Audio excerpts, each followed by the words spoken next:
tapos ito. Oh, mga kaibigan. Malinaw naman daw na orchestrated effort. Siraan si Kibuloy, kaya binabalaan niya media. Tinatakot mga kaibigan Baka raw maging kasabwat. Ano kasabwat doon? Kyoko, nasaan yung buntot mo? Bakit? Yung media ba umimbento ng kwento na ito si Kibuloy inireklamo, ikinanta ng mga membro niya?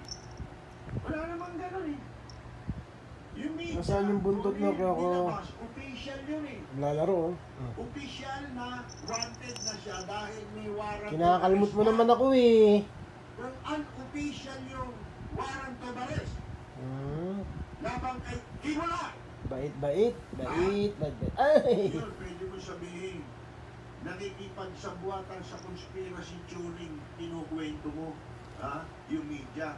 Wala Mga official yan, tutunan mo muna na hindi totoo. Ay. Di ba? Mga kaibigan, ako hindi abogado. Talim mo. Nakikinig naman mga abogado, di ba? Talim ng ano. Tama ako, umali ako.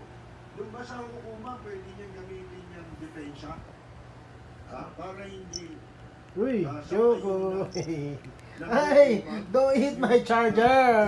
Tradition sa kanya sa Amerika. Di ba? Para ipatapon siya sa Amerika at harapin ang kaso laban sa kanya. Magagamit niya bang ebidensya yung portrait of the Cold Warrior? Kwento yan di ba? Para mo rin abay, kukwento ko rin yun panood ko rin Balik come here. Sa pelikula niya yung James Bond. Ray Mga kaibigan Kyoko. sira anak ka ng po. Anak ka ng po. Al bueno.